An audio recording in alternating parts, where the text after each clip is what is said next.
हरियाणा प्रदेश में जाट कम्युनिटी को टारगेट कर, मतलब ये मानते हैं कि भारतीय जनता पार्टी ने हरियाणा में एंटी जाट राजनीति शुरू करी। यस एग्जैक्टली वो कि अब की बार जो छिटका हुआ वोट बैंक था, सीधा कहूँगा कि जाट वोट बैंक था, अब की बार वापस घर वापसी करेगा। जो पार्टी अपना नेता प्रतिपक्ष ही नियुक्त नहीं कर पाई, चाहे बेशक राहुल गांधी छोड़, चाहे जवाहरलाल नेहरू जी भी अगर खड़े होके आ जाए ना, तो भी आज हरियाणा से कांग्रेस को बचा नहीं पाए। एक कोई कार्यकर्ता उड्डा खेमे के पास चला जाए तो उससे शैलजा गुट नाराज, शैलजा गुट के पास चले जाए तो सुरजेवाला गुट नाराज, सुरजेवाला गुट के पास चला जाए तो जयप्रकाश नाराज। सिरसा से आपका गढ़ माना जाता था, लेकिन अभय सिंह चौटाला उस तरफ अपने ही हल्के से हार गए। इसी वाला इतिहास जो चौधरी देवीलाल जी ने इतिहास रचा था, वो इतिहास इंडियन नेशनल लोकदल 2029 में रचेगी। अभय सिंह जी चौटाला 87 सीटों से, आपने कहा 1-2 नहीं, 87 सीटों से हम लोग सत्ता बहुमत में आए। इनेलो का नुकसान आप मानते हैं, तो लगता नहीं कि नुकसान करने वाले भी अपने थे? जेजेपी का चैप्टर क्लोज है। तो दादा, असली दादा कौन है? ये तो वही बेहतर बता सकते हैं। तो सियासत के दिग्गज धुरंधर कद्दावर नेताओं से आपको मिलाते हैं और सियासी दावपेच के माहिर नेताओं से आपको मिलाते हैं, लेकिन हरियाणा की सियासत में इनेलो लगातार आगे बढ़ती हुई दिखाई दे रही है। इनेलो की बड़ी नेत्री सुनैना चौटाला हमारे साथ मौजूद है। क्या कुछ रणनीति है और आगे क्या कुछ वो मापदंड रहने वाले हैं जो पदाधिकारियों में नियुक्ति को लेकर देखे जा रहे हैं? महिला मोर्चा में किस तरीके की मजबूती है और आगामी क्या रणनीति है, बातचीत कर लेते हैं। मैडम, बहुत बहुत स्वागत है आपका जेपी टीवी में। बहुत बहुत शुक्रिया, धन्यवाद आपका। मैडम, कैथल पहुंचे हैं और लगातार पूरे प्रदेश में सूबे के हर हलकों में आप पहुंच रहे हैं और मीटिंग जारी है। किस तरीके के रुझान मिल रहे हैं? जो पदाधिकारी है और जो कार्यकर्ता है उनमें किस तरीके का जोश है? मैडम, सबसे पहले तो आपका बहुत बहुत शुक्रिया कि आपने एक प्रश्न किया और एक अच्छी पत्रकारिता आपकी मैंने देखी है। और जहाँ तक आपने सवाल किया कि कार्यकर्ताओं में इंडियन नेशनल लोकदल के कैसा मैंने रुझान देखा, तो जैसा कि आपको पता ही होगा कि पूरे भारतवर्ष में जी, हरियाणा प्रदेश में क्षेत्रीय दल इंडियन नेशनल लोकदल सबसे मजबूत, सबसे कर्मठ जो है क्षेत्रीय दल रहा है। निरंतर यहाँ से जितने भी नेता निकले, आज अगर आप विधानसभा में देखें तो आधी विधानसभा इंडियन नेशनल लोकदल से निकली हुई है।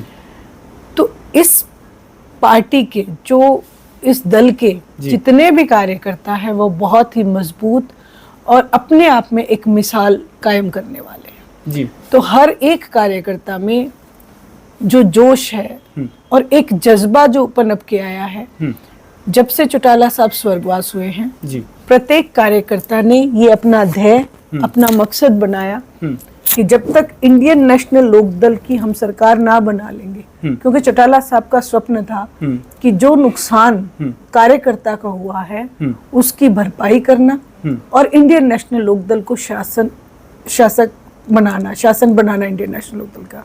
तो प्रत्येक कार्यकर्ता बहुत मजबूती से जज्बे से लगा है। जितने भी जिलों में मैं गई हूँ, हर जिले में हर एक कार्यकर्ता ने बढ़ चढ़ के महिलाओं को प्रोत्साहित किया है जी। जहां समाज में महिलाओं को बैकफुट पे रखा जाता था, इंडियन नेशनल लोकदल के कार्यकर्ताओं ने महिलाओं को और जोड़ने के लिए हमेशा हमारे सेल की, महिला सेल की मदद की है।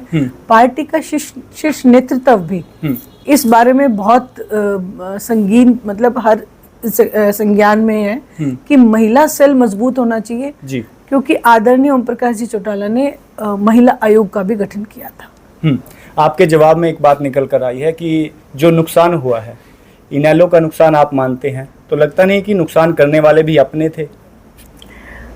देखिए, ये इतिहास रहा है, अपने ही ज्यादा नुकसान करके जाते हैं। चाहे ये महाभारत काल से आप देखें, आप कुरुक्षेत्र में बैठे हैं, एक कैथल में बैठे हैं, तो यहाँ पे भी जो युद्ध हुआ था कौरव और पांडव, वो भी पारिवारिक लोग थे, लेकिन आम जनता का नुकसान आदरणीय ओम प्रकाश जी चौटाला ने नुकसान पार्टी से, उनका था कि मेरे कार्यकर्ता का नुकसान जी। वो हमेशा कार्यकर्ता को अपने जान से प्यारा मानते थे। उनका ये हमेशा उनका कथन था कि मैं नेता बना लूंगा, मैं एमएलए बना लूंगा, मैं एमपी बना लूंगा, लेकिन मेरा कार्यकर्ता मुझे जान से प्यारा है, वो कहीं ना जाना चाहिए। उस कार्यकर्ता का जो नुकसान दूसरी पार्टी ने निकल के किया, उसकी भरपाई की बात कर रही हूँ। चौधरी ओम प्रकाश चौटाला का एक सपना ये भी था कि सरकार से मजबूत संगठन बने, तो संगठन में क्या कुछ निर्णायक भूमिका मानते हैं, क्योंकि तमाम पदाधिकारी तो नियुक्त कर लिए गए हैं, मीटिंग का दौर आपका जारी है, ग्रामीण क्षेत्र की पार्टी आपके इंडियन नेशनल लोकदल को माना जाता है, तो शहरी क्षेत्रों में मीटिंग की जाती है सुनैना चौटाला के द्वारा, ग्रामीण क्षेत्रों में क्यों नहीं पहुंचा गया अभी तक?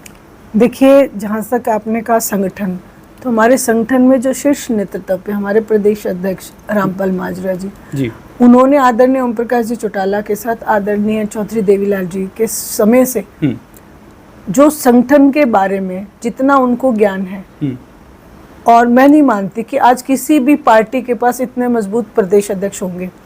जो निर्णय उन्होंने लिए, जैसे संगठन को मजबूत करने के लिए, जैसे अभी आपने देखा होगा हमारे जिले वाइज सिलसिलेवार जो जितने भी कमांडर उन्होंने सजग किए, आदरणीय अभय सिंह जी चौटाला से सलाह मशवरा हर चीज में करके जितने निर्णय उन्होंने लिए, वो काबिले तारीफ रहे। और आगे जैसे अभी 22 जिला अध्यक्ष बनाने के बाद उन्होंने जनरल के जो हल्का अध्यक्ष बनाए, फिर हमें भी यही सी बात की, मैंने भी उनसे चर्चा की कि जी हम भी चाहते हैं कि महिला का जो सेल हो वो भी पूर्ण रूप से मजबूत हो, क्योंकि आधी आबादी महिलाओं की है जी, तो हमें उस पे भी ध्यान। मैंने उनसे जब सलाह ली तो उन्होंने यही आदेश दिए, उन्होंने मुझसे कहा कि आप लोगों को भी जिले वाइज जाके अपने कार्यकर्ताओं से सलाह मशवरा करके पूछ के फिर हम जो है हल्का की इकाई को निर्धारित करेंगे। इससे क्या है कि कार्यकर्ता का मान सम्मान बढ़ता है, कार्यकर्ता का मनोबल बढ़ता है कि मेरी पार्टी वो पार्टी है जो मुझसे पूछ के मेरे मान सम्मान करके फिर पद के ऊपर पद नियुक्ति करती है। तो जो ये तरीका है, मैं ये कहूंगी कि इससे हमने बहुत कुछ सीखा है, और जिसका रिजल्ट, बात तरीका अपनाने का नहीं, बात है रिजल्ट का, उसका रिजल्ट भी निकल के आया है। आज हर जिले में महिलाएं बढ़ चढ़ के हमारे साथ जुड़ने को तैयार हैं। प्रदेश में जाट वोटर्स की कहे, किसान कमेरे वर्ग की कहे, तो बड़ी भूमिका रहती है। तो लगता नहीं है कि जो ध्रुवीकरण है, जेजेपी में हो, इनेलो में हो, कांग्रेस में हो, हुड्डा साहब कह रहे हैं कि वो जाटों के नेता है, अभय सिंह चौटाला कहते हैं कि वो हम जाटों के नेता है, हम जाट हितैषी है, हम किसान हितैषी है, हम कमेरा हितैषी हैं, तो हितैषी कौन है? हुड्डा साहब ने लास्ट मौका मांग लिया, तो लगता है कि अब की बार जो छिटका हुआ वोट बैंक था, सीधा कहूँगा कि जाट वोट बैंक था, अब की बार वापस घर वापसी करेगा। देखिए, सबसे पहले तो मैं आपकी इस बात से वाकिफ़ नहीं हूँ कि भी अभय सिंह जी ने कभी ये कहा कि हम सिर्फ जाट नेता हैं। इंडियन नेशनल लोकदल पार्टी हमेशा ये कहती है कि 36 बिरादरी की अगर कोई सही मायने में पार्टी है तो वो इंडियन नेशनल लोकदल है। और ये जो जातिवाद है, ये कांग्रेस ने इसको फैलाया और भारतीय जनता पार्टी ने इसको बढ़ावा दिया और केवल जात पात में लोगों को उलझा के रख दिया जी। आज तक जितनी भी जन कल्याण की नीतियां हरियाणा प्रदेश में लागू हुई हैं, वो इंडियन नेशनल लोकदल की देन है। चाहे वो जच्चा बच्चा की स्कीम हो, चाहे वो कन्यादान राशि हो, चाहे बुढ़ापा पेंशन हो, गांव-गांव में चौपाड़े बनवाने हो। राज्यसभा के अगर आप हमारा पीछे का रिकॉर्ड निकाल के देखेंगे तो हमने गैर जाट ज्यादा भेजे हैं, जिसके चलते मैं ये कह सकती हूँ कि 36 बिरादरी की पार्टी है इंडियन नेशनल लोकदल। और आज तक दूसरी जो भी पार्टी है, नेशनल पार्टीज हैं, बीजेपी, कांग्रेस, एक भी जन कल्याण की नीति इनके आपको कहीं पे भी रिकॉर्ड में नहीं मिलेगी। कांग्रेस ने 70 साल पूरे देश पे राज किया जी, लेकिन नतीजा केवल जात पात लोगों को, अब वो कहते थे कि वो कह रहे हैं कि हमने नरेगा चला दी, अब भारतीय जनता पार्टी कह रही है कि हम 5 किलो अनाज दे रहे हैं। क्या आपको ये सही लगता है? मैं ये कहती हूँ मुफ्त में अनाज देने की बजाय हमारे बच्चों को मुफ्त में पढ़ाई दो, शिक्षा दो, ताकि वो मजबूत बन सके, ताकि उनका मनोबल ऊपर हो सके। हमारे बच्चों को नौकरियां दो ताकि वो एक स्वाभिमान से जीवन व्यतीत कर सके। तो इंडियन नेशनल लोकदल पार्टी 36 बिरादरी को लेके चलेगी। हाँ, ये बात मैं जरूर कहूंगी कि जिस भी वर्ग को दबाया जाता है, जब भी जिस वर्ग को दबाया गया, उस वर्ग की आवाज इंडियन नेशनल लोकदल जरूर बनती रही है और आगे भी बनेगी। क्योंकि भारतीय जनता पार्टी का एक आप रिकॉर्ड देखो, ये जहां पे भी जाते हैं एक जो स्पेसिफिक कम्युनिटी को टारगेट कर लेते हैं। जी, अलग आए तो कि नॉन जाट की राजनीति करते हैं। OBC vote bank Bharatiya Janata party का मेन माना जाता है। देखिए, आप एक चीज देखिए, अगर आप गुजरात जाएंगे जी तो पटेल्स को टारगेट कर रखा है, यूपी में जाएंगे तो मुस्लिम्स को टारगेट कर रखा है, हरियाणा प्रदेश में जाट कम्युनिटी को टारगेट कर, मतलब ये मानते हैं कि भारतीय जनता पार्टी ने हरियाणा में एंटी जाट राजनीति शुरू करी। Yes, exactly. वो सिर्फ आपस में बांटने के लिए, क्योंकि वो एक भ्रम, एक डर फैलाते हैं, जबकि कम्युनिटी डिवीजन से बेटर है वो अपनी कार्यशैली के ऊपर ध्यान देते। आज महिलाओं को अपमानित किया जाता है, इनके नेता बैठे हैं जो महिला प्रताड़ित होती है महिलाएं वहां पे। वहीं महंगाई की मार, लोगों का महंगाई के ऊपर और बेरोजगारी के ऊपर ध्यान ना जाए, इसके लिए वो मुख्य रूप से कम्युनिटी को टारगेट करके रखते हैं। तो यानी जातिवाद की राजनीति भाजपा कर रही है। कल राहुल गांधी हरियाणा पहुंच रहे हैं संगठन बनने की कवायद को लेकर, जिलाध्यक्ष को नियुक्ति को लेकर। लगता नहीं है कि मुश्किलें होंगी? कांग्रेस पहले भी सामने चट्टान बन के खड़ी थी और कांग्रेस की हवा थी 2024 में। कांग्रेस है इनेलो की हवा कब आज चलेगी? तो कांग्रेस, आप पूरे हरियाणा प्रदेश में ढूंढने निकलोगे, कांग्रेस मिलेगी नहीं आपको। क्योंकि अभी तक जो पार्टी अपना नेता प्रतिपक्ष ही नियुक्त नहीं कर पाई, चाहे बेशक राहुल गांधी छोड़, चाहे जवाहरलाल नेहरू जी भी अगर खड़े होके आ जाए ना, तो भी आज हरियाणा से कांग्रेस को बचा नहीं पाएंगे। क्योंकि ऐसा बंटा धार इस पार्टी के लीडर्स ने कर दिया कि अब उभरने में बहुत समय, अब तो दिल्ली और दूर हो गई। मुख्य भूमिका किसकी मानते हैं? चलिए, आपने कहा कि बंटा धार कर दिया, किसी नेता विशेष की? देखिए, यहाँ पे नेता विशेष ही तो नहीं है। अब अगर आप मान लो एक कोई कार्यकर्ता उड्डा खेमे के पास चला जाए तो उससे शैलजा गुट नाराज, शैलजा गुट के पास चले जाए तो सुरजेवाला गुट नाराज, सुरजेवाला गुट के पास चला जाए तो जयप्रकाश नाराज। यानी कि ये हर एक अपने आप में नेता बने हुए हैं। यहाँ पे नेता ज्यादा हो गए, कार्यकर्ता इनमें उलझ के रह गए। आप सोचो, 10 साल से हरियाणा प्रदेश के कांग्रेस कार्यकर्ता इस बात की बाट में है कि संगठन बनेगा। जो पार्टी अपना संगठन तक नहीं खड़ा कर पा रही, उसको आप कैसे कह सकते हैं कि कदावर है? वही तो कह रहा हूँ ना कि कल को मीटिंग है, राहुल गांधी आएंगे और मैंने कहा ना जी, बेशक चाहे खड़े होके आ जाए जवाहरलाल नेहरू जी। अब तो हरियाणा प्रदेश में कांग्रेस है ही नहीं। तो आप जाएंगे, आप उन्हीं के जो गढ़ कहते थे उन्हीं जाके आप बात करें, पूछें, एक ही बात सुनने को मिलती है, हुड्डा खत्म, कांग्रेस खत्म। चलिए, गढ़ से मुझे याद आया, सिरसा से आपका गढ़ माना जाता था, लेकिन अभय सिंह चौटाला उस तरफ अपने ही हल्के से हार गए। देखिए, हार जीत राजनीति में होती रहती है। अभय सिंह चौटाला जी नहीं, एक समय में चौधरी देवीलाल जी भी चुनाव नहीं जीत पाए थे। ये समय का बदलाव है, चलो चलता रहता है। लेकिन उसके बावजूद, जैसे आपने कहा कि गढ़, हमारा तो पूरा हरियाणा प्रदेश है, इसके जनक आदरणीय चौधरी देवीलाल जी हैं। पिछली बार विधानसभा में एकमात्र विधायक अभय सिंह जी चौटाला थे, लेकिन पूरे विधानसभा में विपक्ष की अगर किसी ने भूमिका निभाई तो अभय सिंह जी चौटाला ने निभाई। निरंतर जो है मुद्दे जो उन्होंने उठाए, आज पूरा हरियाणा प्रदेश इस बात को लेके बड़े अफसोस में है कि अब हम विधानसभा देखनी छोड़ दी। और जहां तक आपने हार का सवाल किया, अभय सिंह जी चौटाला नहीं, अभय सिंह जी चौटाला के का जो वोट बैंक है उससे और 600 वोट ज्यादा आए हैं। लेकिन कांग्रेस और भारतीय जनता पार्टी मिली हुई थी।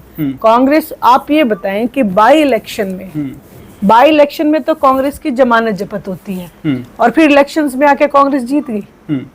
इस चीज के ऊपर अगर ध्यान करें, क्योंकि भारतीय जनता पार्टी और कांग्रेस मिलके अभय सिंह जी चौटाला के को चुनाव हराने में लगी थी। बजाय इसके कांग्रेस अगर अपना ध्यान सरकार बनाने में लगाती तो शायद कुछ ठीक हो जाता, लोग मान लेते। लेकिन जो भूपेंद्र सिंह हुड्डा और उनके जितने भी नेता सब ये कहते थे कि B team Indian National Lokdal है, आज उस बात का लोगों को पता चल गया कि असल में जो बी टीम का जो काम कौन है? था वो कांग्रेस पार्टी भूपेंद्र सिंह हुड्डा निभा रहे थे।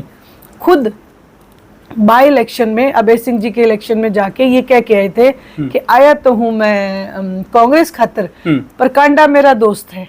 तो दोस्ताना तो ये लोग निभाते हैं और इल्जाम इंडियन नेशनल लोकदल पे लगाते हैं। आपने कहा कि विधानसभा देखना बंद कर गए लोग, इससे रिलेट भी करूंगा कि गाने भी इस पर बनते हैं कि छोरा नीरज के बाले वर्गा और विधानसभा में खड़ा चौटाले वर्गा, तो इससे रिलेट करूंगा मैं। और अभी बात कर लेते हैं अंतिम सवाल मेरा कि संगठन बनने के बाद कितनी सीटें मानते हैं? 2 हो गई, 2 से 4 हो जाएगी, लोग कह रहे हैं कि निर्णायक भूमिका रह सकती है कि सरकार आनी मुश्किल है। आपको याद कराना चाहूंगी, विधानसभा में अब हमारे 2 विधायक हैं, लेकिन विपक्ष की भूमिका में आज भी वो 2 ही हैं। स्वयं जो सैनी जी हमारे मुख्यमंत्री हैं, उन्होंने इस बात को कहा कि इंडियन नेशनल लोकदल तो विपक्ष की भूमिका में इंडियन नेशनल लोकदल है, क्योंकि कांग्रेस बिक चुकी है। कांग्रेस के 37 विधायक, आपने विधानसभा में देखा होगा, आपको जो पक्ष और विपक्ष दोनों ही दल के जो नेता हैं, एमएलए हैं, वो आपको नेता कम अभिनेता ज्यादा दिखते होंगे। क्योंकि आज देखिए शेरो शायरी होती है, चुटकुला गोष्ठी होती है, गोबर पे बात होती है, लेकिन मुद्दों पे बात नहीं होती। इसलिए मैं यही कहूंगी कि इतिहास हमेशा अपने आप को दोहराता है, इतिहास दोहराया जाएगा। 87 वाला इतिहास जो चौधरी देवीलाल जी ने इतिहास रचा था, वो इतिहास इंडियन नेशनल लोकदल 2029 में रचेगी। अभय सिंह जी चौटाला 87 सीटों से, आपने कहा 1-2 नहीं, 87 सीटों से हम लोग सत्ता बहुमत में आएंगे। फोटो की राजनीति भी शुरू हो चुकी है। आप ही के परिवार के लोग कह रहे हैं कि कॉपीराइट है हमारे पास चौटाला साहब का। देखिए, वैसे तो मैं इस पार्टी का जवाब नहीं देती हूँ, क्योंकि इनका चैप्टर क्लोज हो चुका है, लेकिन फिर भी आपने जब मुझसे प्रश्न किया तो मैं जरूर कहूंगी, सामाजिक तौर के ऊपर वो अगर फोटो लगाएं तो उनके दादा हैं, कोई बात नहीं। और आदरणीय ओम प्रकाश जी चौटाला तो महान पुरुष रहे हैं, उनकी फोटो तो चाहे बीजेपी भी लगा ले तो कोई बड़ी बात नहीं, क्योंकि महिला आयोग का गठन उन्होंने करके दिया, पता नहीं कितने कितने रिकॉर्ड उनके नाम हैं। लेकिन फोटो लगाने के पीछे मंशा क्या है, उनका ध्येय क्या है? क्या वो सिर्फ राजनीतिक तौर के ऊपर ही उस फोटो का इस्तेमाल करना चाहते? क्योंकि आज हर हरियाणा प्रदेश के लोगों के मन में एक सवाल है कि उस पोस्टर पे तो फोटो मनोहर लाल खट्टर की भी रह चुकी है, उस पोस्टर पे फोटो तो दादा गौतम की भी रह चुकी है, और अब केवल राजनीतिक स्टंट पिक्चर में बने रहने के लिए इस बात को बोला जा रहा है। बाकी जेजेपी का चैप्टर क्लोज है। तो दादा, असली दादा कौन है? ये तो वही बेहतर बता सकते।